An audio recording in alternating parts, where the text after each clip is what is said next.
നമസ്കാരം. ഈ വർഷം കോൺഗ്രസ് നേരിടാൻ പോകുന്നത് കടുത്ത വെല്ലുവിളിയാണ് എന്ന കാര്യത്തിൽ യാതൊരു സംശയവുമില്ല. ഓരോ സംസ്ഥാനത്തു നിന്നും കോൺഗ്രസ് പരാജയങ്ങൾ ഏറ്റുവാങ്ങുകയാണ്. കർണാടകയിൽ കോൺഗ്രസിനെതിരെ വലിയ രീതിയിൽ ജനവിരുദ്ധ വികാരം ശക്തമാണ്. കാരണം സിദ്ധരാമയ്യയും ശിവകുമാറും അടക്കം അടിയുണ്ടാകുന്നു.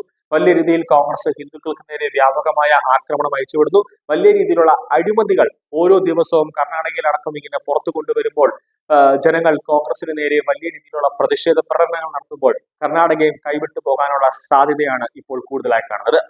ഇനി ആകെ കോൺഗ്രസിനുള്ള ഒരു കച്ചിത്തുരുമ്പെന്ന് പറയുന്നത് കേരളമാണ്. അവിടെ ഇനി വരുന്ന തെരഞ്ഞെടുപ്പ് ഏപ്രിലോടുകൂടി തെരഞ്ഞെടുപ്പിന്റെ കാഹളം മുഴങ്ങും. അപ്പോൾ എങ്ങനെയെങ്കിലും കേരളം പിടിച്ചടക്കുക എന്ന ഒരു ലക്ഷ്യമാണ് കോൺഗ്രസിന് മുന്നിലുള്ളത്. എങ്കിലും കോൺഗ്രസിൽ ആകെ വിവരവും വിദ്യാഭ്യാസവുമുള്ള ഒരൊറ്റ നേതാവേ ഉള്ളൂ, അത് ശശി തരൂറാണ്. ഇടഞ്ഞു നിൽക്കുന്നു ശശി തരൂർ. ഇപ്പോൾ കഴിഞ്ഞ ദിവസം കൊച്ചിയിൽ മഹാപഞ്ചായത്ത് പരിപാടി നടത്തിയ സമയത്ത് രാഹുൽ ഗാന്ധി, PD സതീശൻ, ഷാഫി പറമ്പിൽ അടക്കമുള്ള നേതാക്കൾ കെ സുധാകരനെയും ശശി തരൂരിനെയും, കൂടുതലായിട്ട് ശശി തരൂരിനെ രാഹുൽ ഗാന്ധി അപമാനിച്ചു വിട്ടിരിക്കുന്നു. ആ അപമാനം സഹിക്കാൻ വയ്യാതെ ശശി തരൂർ വേദിയിൽ നിന്നും പുറത്തിറങ്ങി കാറിൽ കയറി പോകുന്ന ഒരു കാഴ്ച നമ്മൾ കണ്ടതാണ്. അതിനുശേഷമാണ് പിറ്റേ ദിവസം ദില്ലിയിൽ കേരളത്തിലെ നേതാക്കളെല്ലാം കൂടെ ദില്ലിയിൽ ഒരു തിരഞ്ഞെടുപ്പുമായി ബന്ധപ്പെട്ട ഒരു യോഗം നടന്നിരുന്നു കോൺഗ്രസിന്റെ ആസ്ഥാനത്ത്. അവിടെ ശശി തരൂർ എത്തിയില്ല.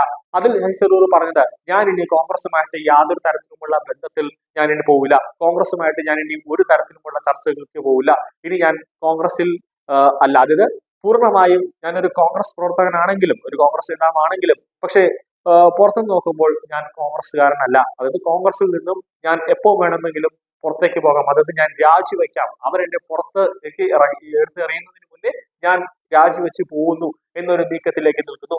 പ്രിയങ്ക ഗാന്ധി ശശി തരൂരിനെ വിളിക്കുന്നു, ഒന്ന് സമന്വയിപ്പിക്കാനൊക്കെ ആയിട്ട് നീക്കങ്ങൾ നടത്തുമ്പോഴും അമ്പും വില്ലിനും അടുക്കാത്ത രീതിയിൽ ശശി തരൂർ നിൽക്കുന്നു. കാരണം എന്നെ പൊതുജനത്തിന്റെ മുന്നിൽ വെച്ച് രാഹുൽ ഗാന്ധി എന്നെ അത്രയേറെ അപമാനിച്ചിരിക്കുന്നു, അതുകൊണ്ട് ഞാൻ ഇനി ഈ തകർന്നുകൊണ്ടിരിക്കുന്ന മുങ്ങുന്ന ഈ കോൺഗ്രസ് എന്ന കപ്പലിൽ ഞാൻ എന്നെ തുടരാൻ ആഗ്രഹിക്കുന്നില്ല എന്ന് തന്നെയാണ് ശശി തരൂർ പ്രിയങ്ക ഗാന്ധിയോട് പറഞ്ഞത്.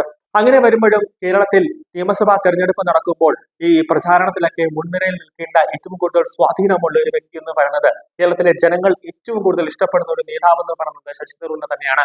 കാരണം നമുക്കറിയാം, 3-4 തവണയാണ് തിരുവനന്തപുരത്ത് നിന്ന് മത്സരിച്ച ശശി തരൂർ MP ആയത്. അപ്പോൾ അത്രയേറെ ജനസ്വീകാര്യത ശശി തരൂറിനുണ്ട്.